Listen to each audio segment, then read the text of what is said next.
ನಮಸ್ತೆ, ನಾನು ನಿಮ್ಮ ಪ್ರೀತಿಯ ರಂಜನೀರು. ಸೊ ಇವತ್ತು ಮನೆಯಲ್ಲೇ ಡ್ರೈ ಗೋಬಿ ಮಾಡೋದು ಹೇಗೆ ಅಂತ ನಾನು ನಿಮಗೆ ತೋರಿಸ್ಕೊಡ್ತೀನಿ. ಹೊರಗಡೆ ನೀವೆಲ್ಲ ಗೋಬಿ ತಿಂದಿರ್ತೀರಾ, ಅದಕ್ಕೆಲ್ಲ ಟೇಸ್ಟಿಂಗ್ ಪೌಡ್ರು ಮತ್ತು ಕಲರ್ ಎಲ್ಲ ಹಾಕಿ ಯಾವುದೇದೋ ಎಣ್ಣೆಯಲ್ಲೇ ಕರೆದಿರ್ತಾರೆ. ಸೊ ಅದನ್ನು ತಿಂದು ಮಕ್ಕಳಿಗೆ ಸುಮ್ಮನೆ ಹುಷಾರಿಲ್ಲಂಗೆ ಆಗುತ್ತೆ. ಸೊ ಹಾಗಾಗಿ ಮನೆಯಲ್ಲೇ ಟೇಸ್ಟಿಯಾಗಿ ಗೋಬಿ ಮಾಡೋದು ಹೇಗೆ ಅಂತ ನಾನು ನಿಮಗೆ ಹೇಳ್ಕೊಡ್ತೀನಿ. ಅದು ನಿಮ್ಮ ಮಕ್ಕಳಿಗೆ ಇಷ್ಟ ಆಗುತ್ತೆ. ಸೊ ಬನ್ನಿ. ನಾನು ಆವಾಗಲೇ ಮಾರ್ಕೆಟಿಗೆ ಹೋಗಿದ್ದೆ. ಸೊ ಅಲ್ಲಿ ನಾನು ಹೂಕೋಸು ತೊಗೊಂಡ್ಬಂದಿದ್ದೀನಿ. ಸೊ ಹೂಕೋಸಲ್ಲಿ ಡ್ರೈ ಗೋಬಿ ಮಾಡೋದು ಹೇಗೆ ಅಂತ ನಾನು ನಿಮಗೆ ಹೇಳ್ಕೊಡ್ತೀನಿ. ಎಲೆಕೋಸು ತಂದಿದ್ನಲ್ಲ, ಅದನ್ನು ಈ ಥರ ಸಣ್ಣ ಸಣ್ಣದಾಗಿ ಬಿಡಿಸ್ಕೊಂಡಿದ್ದೀನಿ, ನೋಡ್ಬೋದು. ನೋಡಿ, ಇದನ್ನು 5 ನಿಮಿಷ ನೀರಲ್ಲಿ ನೆನೆ ಇಡ್ತೀನಿ ನಾನು. ಸೊ 5 ನಿಮಿಷ ಆಯಿತು. ಸೊ ಇವಾಗ ಇದನ್ನು ಬೇರೆ ಪಾತ್ರೆಗೆ ತಕ್ಕೊತೀನಿ. ಸೊ ಈ ಪಾತ್ರೆಯಲ್ಲಿ ನೀರು ಹಾಕಿದ್ದೀನಿ. ಸೊ ಆ ಪಾತ್ರೆ ಹಾಕ್ತಿದ್ದೀನಿ. ಇದು ಡ್ರೈ ಗೋಬಿ ಮಾಡೋಕ್ಕಿಂತ ಮುಂಚೆ ಸ್ವಲ್ಪ ಬೇಯಿಸ್ಕೋಬೇಕು. ಇದನ್ನು ಡೈರೆಕ್ಟಾಗಿ ಮಾಡಿದರೆ ಸ್ವಲ್ಪ ಟೇಸ್ಟ್ ಚೆನ್ನಾಗಿರಲ್ಲ. ಸೊ ಹಾಗಾಗಿ ಅರ್ಧಂಬರ್ಧ ಬೆಂದಿರುತ್ತೆ. ಹಾಗಾಗಿ ಸ್ವಲ್ಪ ಬೇಯಿಸ್ಕೊಂಡ್ರೆ ಚೆನ್ನಾಗಿ ಕರಿಬೋದು, ಚೆನ್ನಾಗಿ ಫ್ರೈ ಆಗುತ್ತೆ. ಸೊ ಹಾಗಾಗಿ ನಾನು ಬೇಯಿಸ್ಕೋತಾ ಇದ್ದೀನಿ. ಬೇಯಿಸ್ಕೋಬೇಕಾದ್ರೆ ಸ್ವಲ್ಪ ಉಪ್ಪು ಹಾಕಿ, ಅದು ಬೇಯೋ ಅಷ್ಟರಲ್ಲೇ ನಾವು ಅದಕ್ಕೆ ಬೇಕಾಗಿರೋ ಮಸಾಲೆ ರೆಡಿ ಮಾಡ್ಕೊಳ್ಳೋಣ. ಸೊ ಮನೇಲಿ ಕರೆಂಟ್ ಹೋಗಿದೆ. ಸೊ ಹಾಗಾಗಿ ಕತ್ಲು ಕಾಣಿಸ್ತಾ ಇದೆ. ಸೊ ಸ್ವಲ್ಪ ಅಡ್ಜಸ್ಟ್ ಮಾಡ್ಕೊಳ್ಳಿ. ಸೊ ಇವಾಗ ಬೇಕಾಗಿರೋ ಐಟಮ್ಸ್ ತೋರಿಸ್ತೀನಿ. ಕಾರ್ನ್ಫ್ಲವರ್ ತೊಗೊಂಡಿದ್ದೀನಿ, ಮತ್ತು ಅದಕ್ಕೆ ಬೇಕಾಗಿರೋ ಖಾರ ಪುಡಿ, ಸ್ವಲ್ಪ ಉಪ್ಪು,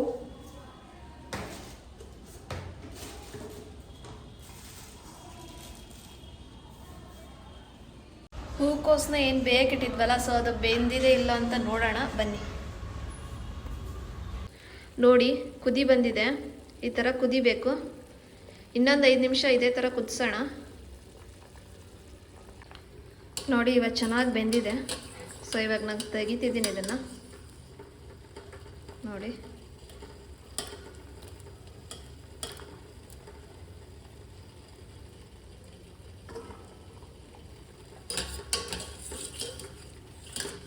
ಸೊ ನೀರಿನ ಅಂಶ ಒಂಚೂರು ಇರಬಾರ್ದು.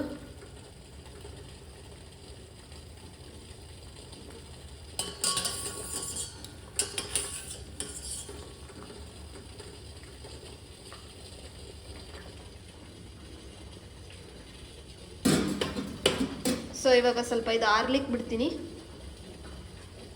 ಸೊ ಇವಾಗೆಲ್ಲ ಆರಿದೆ, ನೋಡ್ಬೋದು.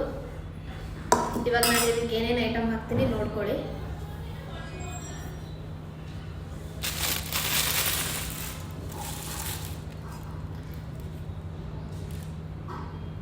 ನಾನು ಕಾರ್ನ್ಫ್ಲವರ್ ಹಾಕ್ತಿದ್ದೀನಿ 2 ಸ್ಪೂನು. ಇನ್ನೊಂದು ಸ್ವಲ್ಪ ಹಾಕ್ತೀನಿ.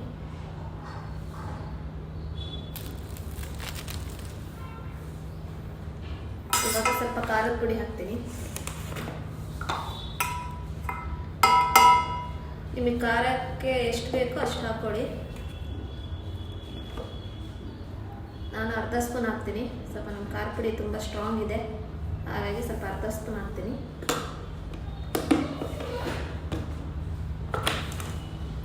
ನೆಕ್ಸ್ಟ್ ಸ್ವಲ್ಪ ಅರಿಶಿನ ಹಾಕ್ತೀನಿ. ನೆಕ್ಸ್ಟು ರುಚಿ ತಕ್ಕಷ್ಟು ಉಪ್ಪು. ಸ್ವಲ್ಪ ಆವಾಗ ಕುದಿಸೋಬೇಕಾದ್ರೆ ಸ್ವಲ್ಪ ಉಪ್ಪು ಹಾಕಿದ್ದೆ, ಹಾಗಾಗಿ ಸ್ವಲ್ಪ ಹಾಕ್ತೀನಿ ಉಪ್ಪು. ನಿಮಗೆ ಅಳತೆಗೆ ಎಷ್ಟು ಬೇಕೋ ಅಷ್ಟು ಉಪ್ಪು ಹಾಕ್ಕೊಳ್ಳಿ. ಇದನ್ನು ಜಾಸ್ತಿ ಕೈಯಲ್ಲಿ ಕಲ್ಸಕ್ಕೆ ಹೋಗ್ಬೇಡಿ, ಯಾಕಂದರೆ ಸ್ವಲ್ಪ ಬೆಂದಿರುತ್ತಲ್ವ, ಸ್ವಲ್ಪ ಬೇಗ ಪುಡಿ ಆಗಿಬಿಡುತ್ತೆ ಅದು. ಸೊ ಹಾಗಾಗಿ ಸ್ಪೂನಲ್ಲೇ ಸ್ವಲ್ಪ ಹಿಂಗೆ ಅಂದ್ಕೊಳ್ಳಿ ಅಷ್ಟೇ. ಒಂಚೂರು ನೀರು ಆ್ಯಡ್ ಮಾಡ್ಕೊಳ್ಳಿ, ಸ್ವಲ್ಪ.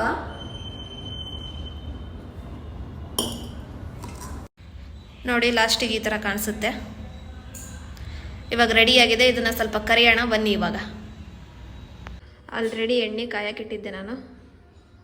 ಒಂಚೂರು ಬಿಟ್ಟು ನೋಡೋಣ ಎಣ್ಣೆ ಕಾದಿದ್ದೇನೆ ಇಲ್ಲ ಅಂತ. ಕಾದಿದೆ.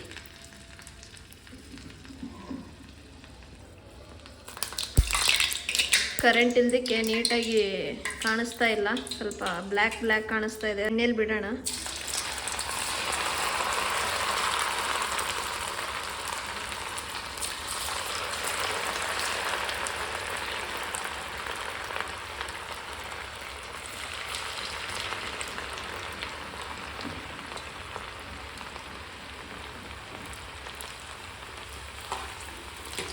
ನೋಡಿ ಯಾವ ಥರ ರೆಡಿಯಾಗಿದೆ.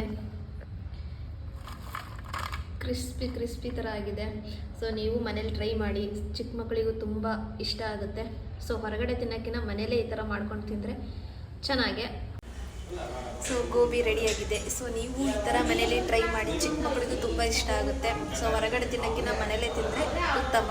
ಸೊ ಆರೋಗ್ಯ ಕೂಡ ಚೆನ್ನಾಗಿರುತ್ತೆ. ತುಂಬ ಚೆನ್ನಾಗಿದೆ. ಸೊ ಟೇಸ್ಟ್ ಮಾಡಿ ನೋಡ್ತೀನಿ ಯಾವ ಥರ ಇದೆ ಅಂತ.